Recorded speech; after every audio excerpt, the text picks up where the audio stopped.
Hello, everyone, and welcome back to Growing Kentucky's Leaders. Today, we have a dear friend and a familiar face to Kentucky FFA, and that is Mr. Coty Back. Coty is a Menifee County FFA alumni. He is a past Kentucky FFA state officer. He was a national FFA officer. He has had a lot of different roles, including working with National FFA, and he's now a learning development specialist with HORNE. Ruth Ann and I each have a personal relationship and friendship with Coty, and we know that what a delight he is all the time and what an honor it is to welcome you to our podcast today. So, Coty, introduce yourself to our guests and tell everybody maybe how you got your start in FFA. Yeah, well, thank y'all so much for having me. I'm just delighted to get to be asked to be on the podcast and to spend some time with the two wonderful ladies that are here, Ruth Ann and Sheldon. So glad. And a little bit about me. As you said, I'm from Menifee County, Kentucky. I grew up there and got started in FFA, which was a big part of my life just through high school and college. But went through those ranks and have maintained a career. Started off in agriculture, now in learning and development. FFA really kind of gave me my inspiration for that and drive for that. And that's what I currently get to do full time, which is a lot of fun. And made my way. I've lived in Montana, Indiana, finally made our way back to the promised land of Kentucky. My wife and I did. We're down here. We've been married for just over 10 years. We just crossed 10 years back in November. My wife, Nikki, she's from my hometown. Home county where I'm from in Menifee. And then we've got two girls, a 7-year-old, and as of today, a 3-year-old. So I get to be dad as well, which is one of my favorite titles that I get to wear. And we're here in Mount Sterling, Kentucky, and just living and loving life and trying to raise these girls so they don't become delinquents. Yeah. I don't know about, I guess you also asked a little bit about my start in FFA. Really, I wanted, at that point in time when I was in high school, our shop class was responsible for building prom decorations, which involved a lot of work, but also involved nail guns. And as a eighth grade kid, boy, I was like, man, they came in and told me, you're going to get to weld, we're going to get to use nail guns. I was like, sign me up for that. Like, that sounds like an awesome class. And that's why I joined, and thankful for a really great freshman year under Mr. Orban Rudd there at Menifee County. And I think he actually, your mom's student taught with him, Ruth Ann, I think back in the Correct. day. He's Yep. probably got some Mr. Rudd stories. He just really kind of is the one that started my love for FFA through the creed and parliamentary procedure, those types of things. Just kind of, that was it for me. I started in that and loved it. Oh, well, you have a great story to tell, and we'll get to hit on some of those points later on in the podcast. And I think one of the relationship that you and I have, Mr. Back, is really through this mentor coach relationship. So one of your roles that you've had was with National FFA, and you did a lot of things with National FFA. One of your job responsibilities was managing the National FFA officer team. And I think for a lot of our listeners, we just a behind the curtain moment of what does that even look like? What does training a national officer team look like? What are some of the commonalities that when you were in that role that you made sure to really hit on, that those students and those national officers could go and do their responsibilities and serve well that year? So if you could just kind of peek behind the curtain a little bit for our audience of what does training a national officer team even look like?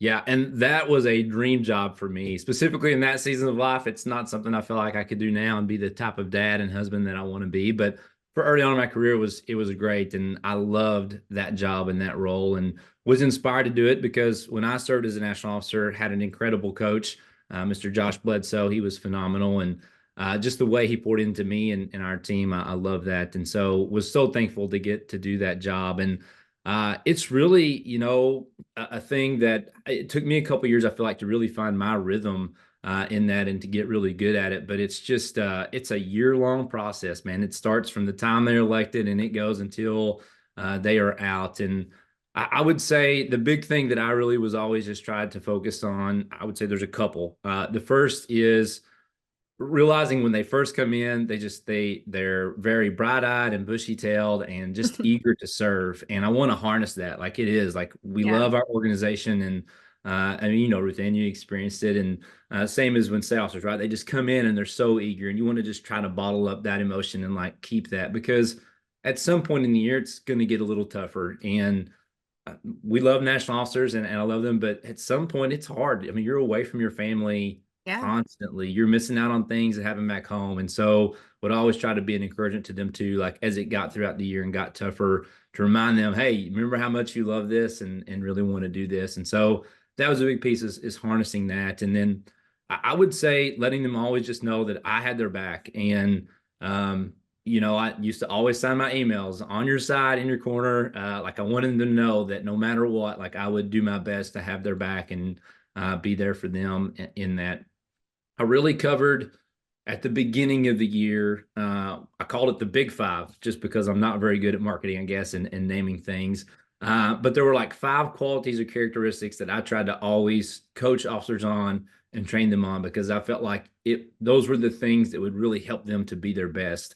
And so the first 2 were humble confidence, really striking that balance of like knowing, hey, be humble, right? Nobody's better than you. You've still got a lot to learn. There's room for growth, but also be confident. Like there's nobody like you. You're one in all of eternity. And so you need to live into those uniquenesses and be confident and come ready to play and lean into that. And don't ever get haughty and prideful, but also don't let anybody put your light out. So striking that right balance of humility and confidence and keeping that so they have a right view of self. Another one was awareness. I always felt like really great national officers and great leaders in general, these apply to leaders at all levels, are just aware. They're self-aware. They know how they come across, what they're good at, what they're not good at. They're aware of situations around them. Can they see what's happening? And then really, okay, if that's what's happening, how can I show up best in this scenario to be helpful, to be a blessing, to move whatever needs to move forward. So we always talked about awareness and knowing what's going on around you and knowing what's going on inside of you as well so you can be your best. Balance was a big one. And we talked a lot, the year can get busy, and I knew I told them, hey, there's going to be times where you miss out on things at home because you have to do something that requires you to be an officer, right? Like that there's times that it's going to have the weight and the pull, but there's probably going to be times where you have responsibilities as an officer, minor ones, right? Trip reports, expense reports, where you're going to put them on the back burner because you need to call home or you need to call your nephews who's having a birthday or whatever it might be, right? There's times that's okay. Like you've got to strike that balance and you're still a whole person, even though you're committed to the organization. And so always trying to help them find balance in that and in the things they do. And I would even say too, balance in the work that they did, right? You got to balance things of like having fun, but also getting the work done. And we got to find those balances and figure out what's going to be most important win so that we're making sure everything gets to the finish line. And then the last one is adaptability. I think it's huge, right? Especially as an officer. One day they're in a board meeting with CEOs of Fortune 500 companies, and the next day they're in a middle school classroom full of boys and girls that are making silly jokes. And so it's like, okay, that's a big swing.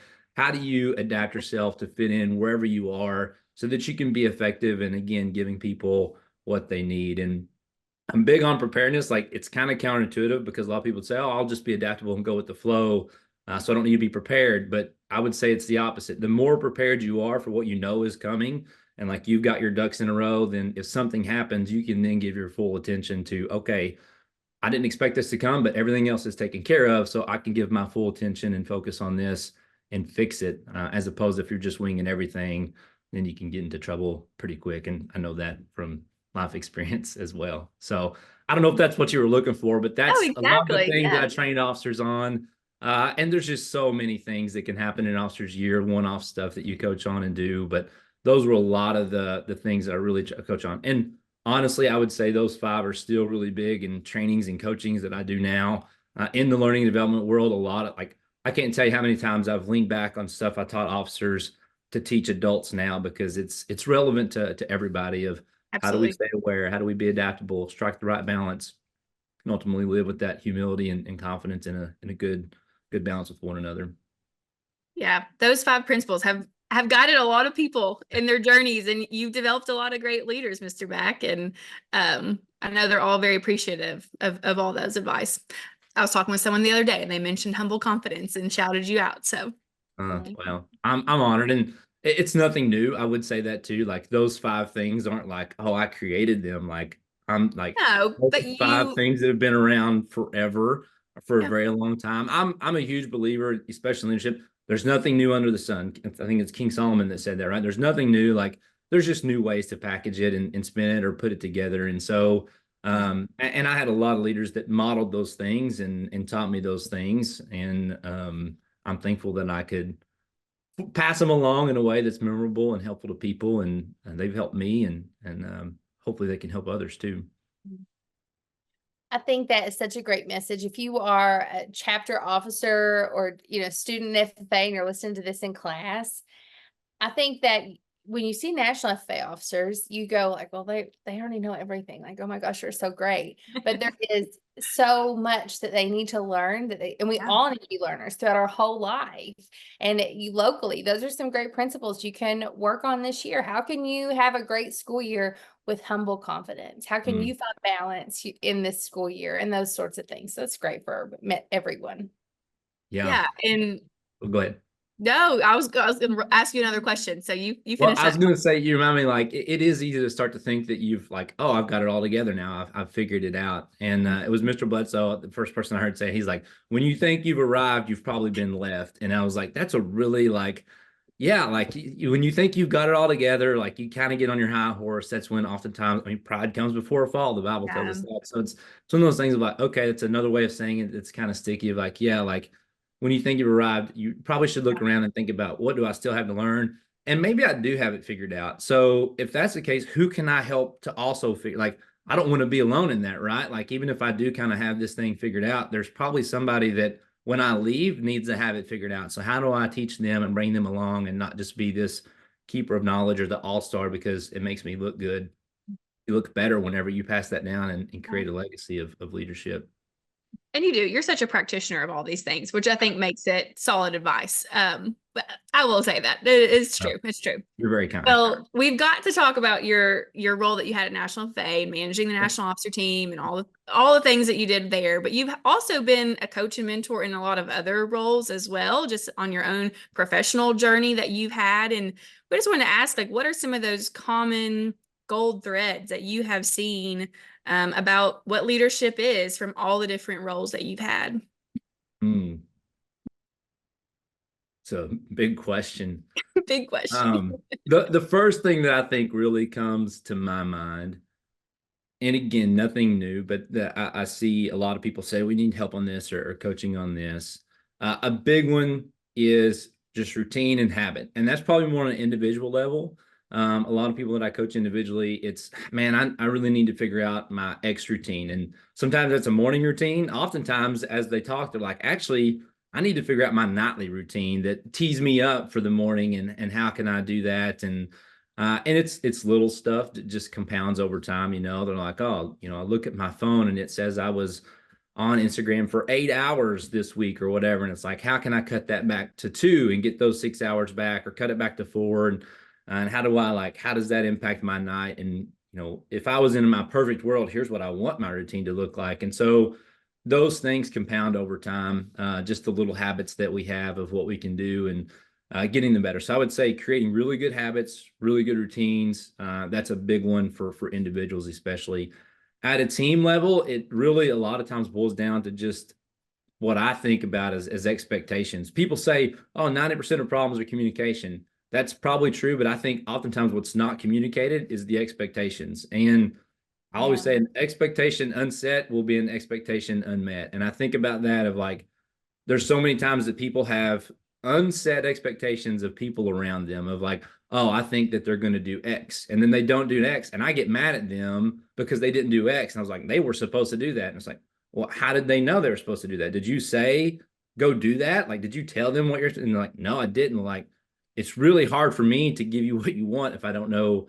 what you want. And I think that's oftentimes what I see in teams is like, we just don't communicate. And it's like, yeah, nobody really knows who's doing what, or people aren't doing what you expect them to do in the way that you expect to do it. And so I would say teams that can figure out ways to communicate expectations and like really know who's doing what very clearly, those are the teams that tend to win or do better, at least a lot higher functioning and better performance from those types of teams that are doing that. So those are two big ones. So one individual and one team that tend to come up. No, it's great. I'm thinking about just I've worked with a lot of state officer teams, but just local officers and just some of the drama that happens through the year. Well, they didn't come to this, they didn't do this. And then it starts this infighting when maybe at the beginning of the year, right now, you all need to decide, here's how we're going to hold each other accountable. Here's our standard. And here's my personal responsibility to that. Yeah. Yeah. Okay. Well, Coty, you and I were regional FFA officers together. Our We friendship were is the best regional officer team ever. ever, y'all. Our expectations were very clear. uh, uh, our friendship has spanned a long time. We went to Western Kentucky University together. We were kind of stuck out like sore thumbs because we were not from Western Kentucky. We were both from Eastern Kentucky and ended up there and had a great experience. But I want to talk about a day, if you remember, in Dr. David Coffey's rural sociology class, when we were talking about prejudices and misconceptions about people from Appalachia. Do you remember this? Vaguely. I know he did that like, every year, like talked about that. Okay. He did. So he had a thing where this was a class that really taught you just about people and thoughts people had. And he made this environment where you could really share openly and talk candidly, and it was incredible. But he was like, what about people from Appalachia? What are they like? And so everyone was kind of saying like, well, they don't have any teeth and they can't read and all these like things. And then he brought us to the front, was like, well, you two are the only ones who are really from Appalachia in this class. And he was like, do you have teeth? And we're like, yes, we have teeth, and asked about like our families. And he was like, you two also have the highest grades in this class. Do you remember this? I don't remember this. I feel like I remember him asking me if I was dating my sister or dating my cousin or something like that. It probably was in that conversation. Yes. Yeah. And so it was about misconceptions about people, and he would point out people in your class of like, well, they defy that expectation. But you're from a small community. You have moved back to a small community, and you have achieved so much of really what you set out to, probably far more than you thought was possible when you were a high school student at Menifee County High School. So what would you say to students who maybe just need to feel more comfortable or confident about that they can be successful being from wherever they are, wherever it is, wherever they have found themselves, they have the tools? What would you say? It's a hard thing to talk about because I love Appalachia. I love being from where I'm from, and I love being back where I'm from. And, I have to say too, though, that like I was very well positioned. Like I think I have that hindsight better now. Like I had two incredible parents that loved me and were there for me and supported me in so many ways. And really great friends and just mentors and people that came alongside me and pointed me in that direction. Dr. Coffey is one of those. It's funny. I found a letter that I recently wrote to him, and unfortunately he passed before I could send it. And I talked about he's one of the greatest educators I've ever had the privilege of knowing. And so there were just people that across my path that were there to help me and guide me. And so definitely have never done any of it on my own or alone. My dad told me when I was young, he told me, he's like, son, he's like, anybody that like is willing to make excuses and not getting something done, you'll never be able to help them do it. But vice versa, anybody that's like got the determination to do it, there's nothing you can do to stop them. And I think he was sharing that with me because I was frustrated somebody wasn't doing something. He's like, you can never make them do it. It's kind of the old, you can lead a horse to water. And so I just kind of always remember that of like, yeah, if like you want to do it, there's nobody that can really stop you other than yourself. And, I set a lot of goals and was blessed enough to achieve them. But I think it really comes down to, you got to own it. I mean, you got to say, hey, knowing myself, what am I good at? What am I not good at? What do I want? How do I get there? If that's what I want, who can help me? I think that's probably the biggest question you can ask is who can help me? Because odds are very good. You're not going to be able to do it all on your own. Like you're going to need somebody's help to get better at things. Nobody really gets better on their own. You've got to do the research, do the work, YouTube it, Google it, find a mentor.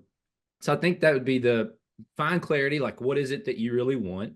And then who can help you get there? That's probably the two biggest questions. And I think if you can get those answered and find somebody that can help you on that, then you're probably got half the battle won, being able to achieve that. So I don't know if that's answering your question. In fact, that's kind of a roundabout. It's that's for I anybody. think just find people that will encourage you and help you and get in your corner and on your side.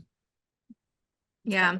And for a lot of our students listening, it's their ag teachers. And this was Yes. like a very common theme at the Yep. state convention that happened back in June. The state officer team was really big advocates of like, you all can cheer other people on, you all are each other's best supporters, but also like your ag teachers are in your corner too, and lean on them in that way. So I think this is just like perfect timing that your message is very similar to theirs.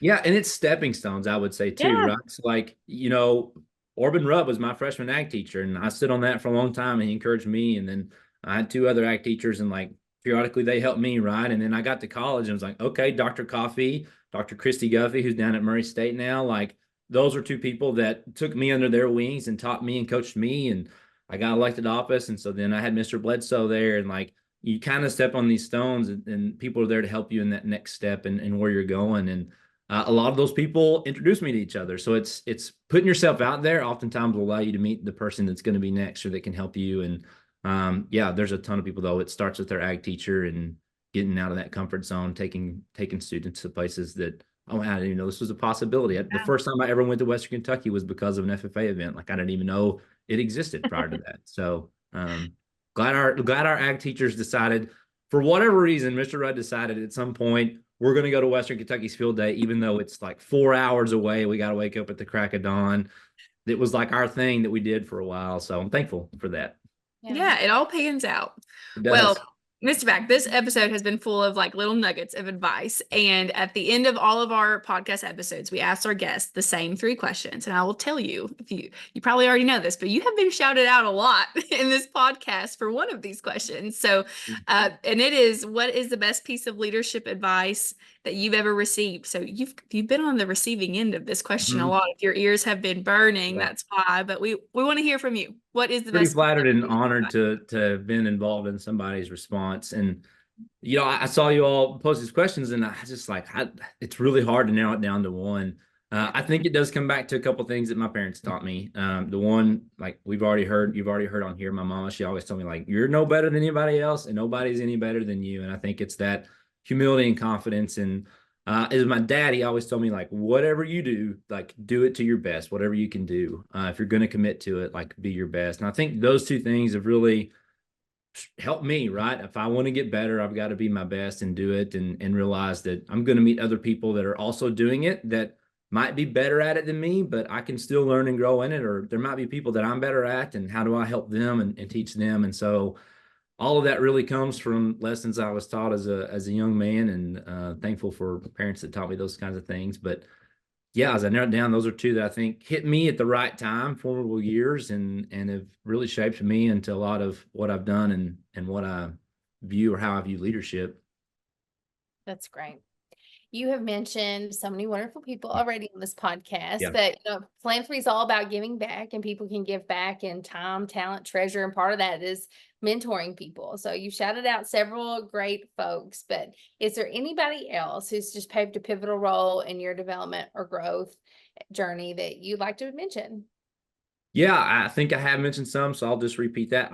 First and foremost, the person that gives back to me the most is my wife, Nikki, and I know the two of you know my wife and know how incredible she is, and she's like the epitome of selflessness and thoughtfulness towards other people, and so she teaches me that a lot. Those are things I'm not always the best at, and so she's been a great influence on me the past 10 years that we've been married, and while we dated too, just to be better at those things. Mom and dad, I've already mentioned them. Mr. Bledsoe, he was just a phenomenal mentor. He's down at North Carolina FFA now. Just an incredible man. And he poured into me when I was a student and when I was a young professional. And then the last one I will say is Mr. Jeff Simmons. He works at Elanco. He's the president of Elanco, also an entrepreneur, but he became a mentor of mine probably, longer than I'd like to think about now that I'm thinking about it. Many years ago, we'll say, and just the advice, wisdom, prayers that he's shared with me and helped me. He has been an incredible mentor to me in my life, and definitely want to shout him out as well. Those are all wonderful people that you get to have in your corner. Yeah. The last question we always ask our guests, this is our kind of like off the wall question here. That's always fun to hear responses from, which is, what's just something you're loving right now that's helping you grow? So, I mean, it could be anything, daily habit, gadget, book, whatever it is. What's helping you grow? Yeah, I got two that I would pinpoint to. So growth to me is like there's kind of some buckets that I think about: growth physically, intellectually, spiritually, and then relationally. So two that I'll cover: physical and spiritual. So physically, I found a guy on Instagram called Dad Bod Wad, which is kind of interesting. But he's all about like how do you like be a dad, but also take care of yourself physically, because that's part of being a good dad is being here long term for your kids. And so he's just got really easy, quick workouts that are anywhere from 15 to 25 minutes. He's a big proponent of like get up, get it out of the way so you're not taking away from family time. And it's been helpful to me just to have something that's really, I don't have to get up and go to a gym for an hour or do these giant workouts. Hey, it can be quick. It can fit into your life so you still want to be present. So that's been really helpful. And I've really enjoyed that. I think Kevin Torres is his actual name, but Dad Bod Wad. So I know that may not be too relevant to your listeners. Not many dads probably. No, we got some dads listening. We do, yeah. So that's one. And then spiritually, this year I've been doing a Bible study called the Bible Recap. You read through the Bible in a year. Tara Lee Cobble is the lady that puts this on. And so it's like you get a set of reading and then she kind of does a debrief. It has really deepened my knowledge and like changed how I read the Bible a little bit, just because it's like things I've never thought of. And it's just really deepened my understanding, which it's been very good and become more of a daily practice, which I'm thankful for. So those are two things that's been spurring me along right now. Those are great. That's great. I've done the Bible recap before and would love to do it again. She's got a lot more tools now for people who do that, but it really was incredible. It is. Awesome. It's phenomenal. It shaped my faith. So yeah. Well, Coty, it's always wonderful to talk to you and visit with you. I think that this is just such a wonderful message. This will probably come out maybe about the beginning of school time. And so I think that some of the lessons you've shared today, I hope teachers share in class. I hope students kind of take that with them and shape some of your principles to have an awesome year. So thank you for your friendship and for all you've done for Kentucky FFA and for members everywhere. Well, thank you all for having me. It's great to see the both of you again, and just honored and flattered to be on here. So thanks for the opportunity. Well, thanks. And thank you all for listening for another episode of Growing Kentucky's Leaders. Growing Kentucky's Leaders is a podcast brought to you by the Kentucky FFA Foundation. Our music is performed by Bourbon County FFA member Joe Fritch. Artwork is by Julie Fritch Creative. Your hosts are Sheldon McKinney and Ruth Ann Fink, and you can find us on all social platforms at Kentucky FFA.